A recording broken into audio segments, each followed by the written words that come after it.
নমস্কার বন্ধুরা, এক্সাম চ্যালেঞ্জারের পক্ষ থেকে আমি আপনাদের সবাইকে স্বাগত জানাই। আজকে পঞ্চম সেট নিয়ে আমি হাজির হয়েছি। এটা হচ্ছে সামনে যে ডি গ্রুপের পরীক্ষা আছে ওয়েস্ট বেঙ্গলের, তার জন্যে স্পেশালি বানানো। তো অন্যান্য পরীক্ষার ক্ষেত্রেও এই প্রশ্নগুলো আসতেই পারে। যাই হোক, প্রশ্নগুলো খুবই গুরুত্বপূর্ণ। এই যেসব প্রশ্নগুলো নিয়ে আমরা এখন আলোচনা করব, আজকের প্রশ্ন উত্তরগুলো কি আছে চলুন তাহলে দেখে নেওয়া যাক। ফার্স্ট কোশ্চেন আছে, ইগনিটেড মাইন্ড বইটি কার লেখা? এখানে অ্যান্সার হবে আব্দুল কালাম। আব্দুল কালাম বলতে এপিজে আব্দুল কালামকেই এখানে বোঝানো হয়েছে, যিনি ভারতবর্ষের প্রেসিডেন্ট ছিলেন, অর্থাৎ রাষ্ট্রপতি ছিলেন 2002 থেকে 2007 সাল পর্যন্ত। নেক্সট কোশ্চেন কি আছে একটু দেখে নেব। ওয়ার্ল্ড রেড ক্রস ডে অর্থাৎ ওয়ার্ল্ড রেড ক্রস দিবস কবে পালন করা হয়? তো এখানে অ্যান্সার হবে 8ই মে। প্রত্যেক বছর এটা সেলিব্রেট করা হয় 8ই মেতে, রেড ক্রসের প্রতিষ্ঠিত দিবস হিসাবে। বর্তমানে নেপালের রাষ্ট্রপতির নাম কি? তো এটার অ্যান্সার হবে বিদ্যা দেবী ভান্ডারী, যিনি ইলেকশন জিতেছিলেন অক্টোবর 2015-ই। নেক্সট কোশ্চেন, বৈদ্যুতিক বাল্বের মধ্যে কোন গ্যাস থাকে? এখানে অ্যান্সার হবে আর্গন। একটু বলে রাখবো যে বর্তমানে যে বৈদ্যুতিক বাল্বগুলো পাওয়া যায় তার ভিতরে আর্গন প্লাস নাইট্রোজেনের একটা মিশ্রণ থাকে। এছাড়া কিছু কিছু বাল্বে আর্গন, ক্রিপ্টন এবং জেনানো কিন্তু ব্যবহার করা হয়ে থাকে। বিশ্ব উন্নয়ন রিপোর্টটি কে প্রকাশ করে? অ্যান্সার হয়ে যাবে বিশ্ব ব্যাংক। আমাদের দেশের জাতীয় সঙ্গীত গাইতে কত সেকেন্ড সময় নেওয়া হয়? খুব গুরুত্বপূর্ণ প্রশ্ন এটা, অনেক পরীক্ষায় এসে থাকে। অ্যান্সার হবে 52 সেকেন্ড। নেক্সট, অবোর ভারতের আদি উপজাতি, এরা মূলত কোন রাজ্যের বাসিন্দা? এখানে অ্যান্সার হয়ে যাবে অরুণাচল প্রদেশ। বর্তমানে আমাদের সংবিধানে কয়টি মৌলিক অধিকারের কথা বলা হয়েছে? তো এখানে অ্যান্সার হবে 6টি। ভারতের জাতীয় পতাকার সবুজ রঙটি কিসের প্রতীক বহন করে? তো এখানে অ্যান্সার হবে বিশ্বাস। তো ভারতের জাতীয় পতাকা আমরা সবাই দেখেছি, আমাদের দেশের জাতীয় পতাকা। তো জাতীয় পতাকার সবচেয়ে ওপরে যে রঙটা থাকে, অর্থাৎ যে গেরুয়া রঙটা থাকে, তো সেটা আমাদের দেশের সাহস এবং শক্তিকে নির্দেশ করে। এছাড়া মাঝখানে যে সাদা রঙটা থাকে সেটা মানে ধর্মচক্র যেটা থাকে সাদা রঙের মাঝখানে, সেটাকে সঙ্গে নিয়ে সেটা শান্তি ও সত্যকে নির্দেশ করে। এছাড়া আমাদের যে সবুজ রঙটা থাকে সবচেয়ে নিচে, সেটা আমাদের জমির উর্বরতা এবং জমির প্রকৃষ্টতা, এছাড়াও আমাদের বিশ্বাসের কিন্তু নির্দেশ দেয়। নেক্সট কোশ্চেন, মাদার টেরেজা কত সালে নোবেল শান্তি পুরস্কারে ভূষিত হন? তো এখানে অ্যান্সার হয়ে যাবে 1979, অর্থাৎ 1979 খ্রিস্টাব্দে। নেক্সট কোশ্চেন, ভারতের কোন রাজ্যে সবচেয়ে বেশি ঝুমের চাষ করা হয়? তো এখানে অ্যান্সার হয়ে যাবে অসম। মানুষের শরীরের ল্যাবরেটরি কোন অংশকে বলা হয় বা কোন অঙ্গকে বলা হয়? তো এখানে অ্যান্সার হবে লিভার, কারণ লিভার কতটা গুরুত্বপূর্ণ, আমাদের দেহে সব কিছুরই গুরুত্ব আছে, যেমন বৃক্ক, অগ্নাশয়, ফুসফুস সব কিছু, এছাড়া হৃৎপিণ্ড, সব কিছুরই কিন্তু আমাদের একটা বিশাল বড় গুরুত্ব আছে, প্রত্যেকটার অবদান আছে, কিন্তু লিভারের একটা বিশাল বড় গুরুত্বপূর্ণ পালন করে দেহের ভিতরে। তো লিভারের ভিতরে বিভিন্ন রকম উৎসেচক আর কি লিভারে তৈরি হয়, এই সব কারণের জন্যই কিন্তু লিভারকে ল্যাবরেটরি অফ হিউম্যান বডি বলা হয়। আকরা কোন দেশের রাজধানী? তো এখানে অ্যান্সার হয়ে যাবে ঘানা। সুরাট যে শহরটি আছে সেটা কোন নদীর তীরে অবস্থিত? এখানে অ্যান্সার হবে তাপ্তি নদীর তীরে। 1 একর সমান কত বর্গ কিলোমিটার?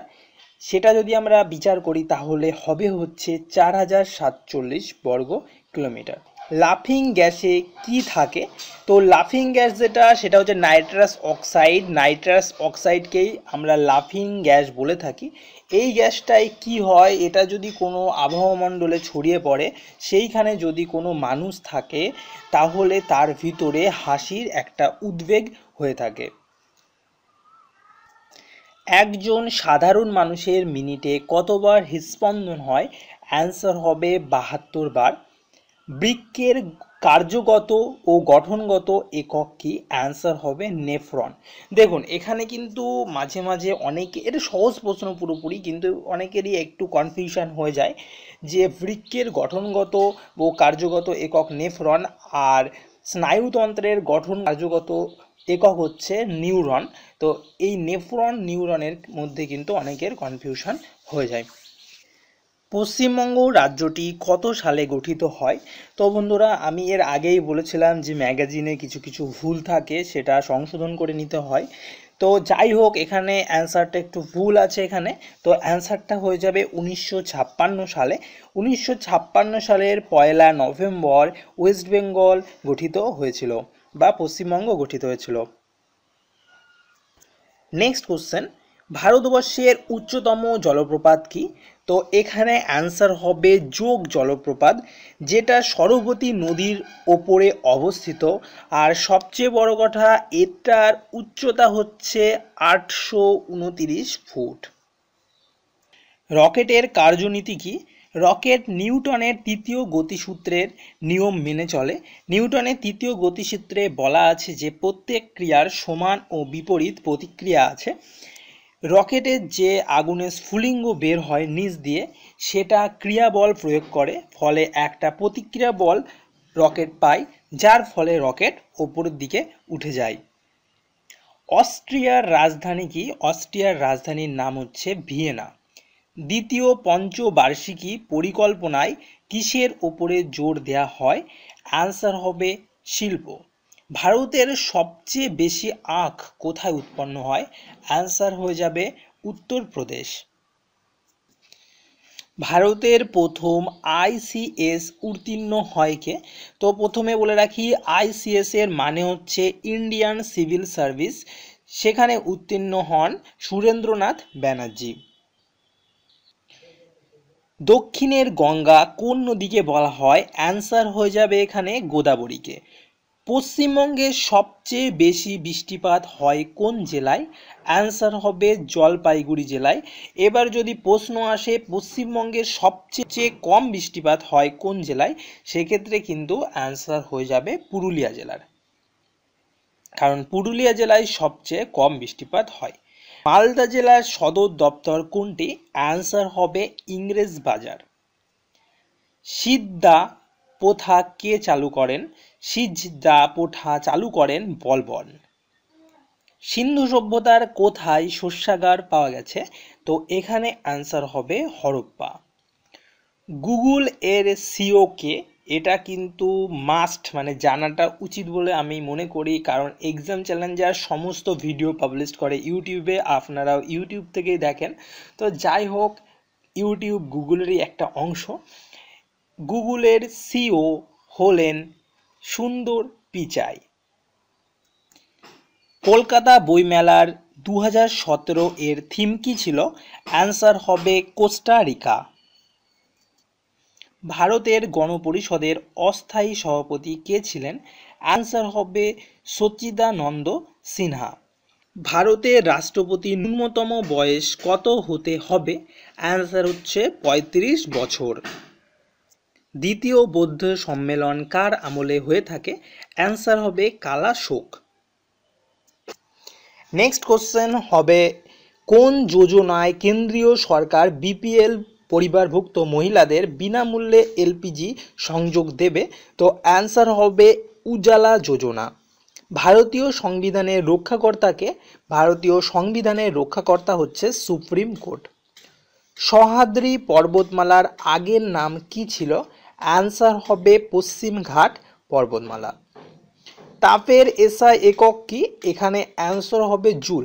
আমরা পরে একটা টিউটোরিয়াল দিয়ে দেবো এক্সাম চ্যালেঞ্জারে যে কার কোনটা এসআই একক। বিশ্ব সংস্থা অর্থাৎ WHO এর সদর দপ্তর কোথায় অবস্থিত? অ্যান্সার হবে জেনেভা। এটা খুব গুরুত্বপূর্ণ প্রশ্ন একটা, যে কোনো পরীক্ষাতেই কিন্তু এই ধরনের প্রশ্ন আসতেই পারে। যেহেতু ওয়েস্ট বেঙ্গল ডি গ্রুপের পরীক্ষার জন্য আমরা এই সেটটা নিয়ে এসেছি, সেখানে কিছু বাংলা প্রশ্ন থেকেই থাকবে। তো কিছু বাংলা প্রশ্ন নিয়ে আমরা এবার একটু আলোচনা করব। যার দুবার জন্ম হয় বহু পদ্মীর একপদীকরণ করলে কি হবে? অ্যান্সার এখানে হয়ে যাবে দ্বিজ। নিচের কোন বর্ণ দুটি ঘোষবর্ণ? ঘোষবর্ণ হয় আর একটা অঘোষবর্ণ হয়, এখানে গ ও ঘ হচ্ছে ঘোষবর্ণ। চলন্ত গাড়িতে উঠতে যেও না কি ধরনের বাক্য? এটা হচ্ছে নর্মাল একটা সরল বাক্য, কারণ একটা লাইনে নর্মাল একটা কথা বলা হচ্ছে।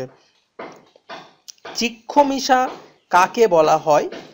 চিক্ষমিষা বলা হয় ক্ষমা করবার ইচ্ছাকে। কোন উপভাষা সাহিত্যে ব্যবহৃত হয়? অ্যান্সার হচ্ছে রাডি উপভাষা। সরাসরি কোন বিদেশি শব্দ? সরাসরি হচ্ছে ফরাসি বিদেশি একটা শব্দ। দুলনি শব্দটির প্রকৃত প্রত্যয় কি হবে? এখানে হবে হচ্ছে দুল প্লাস অনি। খাসতালু কি জাতীয় উপসর্গ? এটা সাধারণত বিদেশি উপসর্গ। স্ত্রী শব্দটির সমার্থক বা প্রতিশব্দ কি? অ্যান্সার এখানে হয়ে যাবে কান্তা। মুকুট থেকে মুটুক হয়েছে, এখানে ধ্বনি পরিবর্তনের কোন নীতিকে অনুসরণ করা হয়েছে? অ্যান্সার হবে বর্ণ বিপর্যয়। তো বন্ধুরা, এই ছিল আজকের কিছু গুরুত্বপূর্ণ প্রশ্ন উত্তরের একটা সেট, পঞ্চম সেট। যদি ভালো লাগে তাহলে লাইক, কমেন্ট এবং শেয়ার করবেন। আর অবশ্যই যারা নতুন আছেন এই চ্যানেলে সাবস্ক্রাইব করবেন। সবাইকে অনেক ধন্যবাদ ভিডিওটি দেখবার জন্য।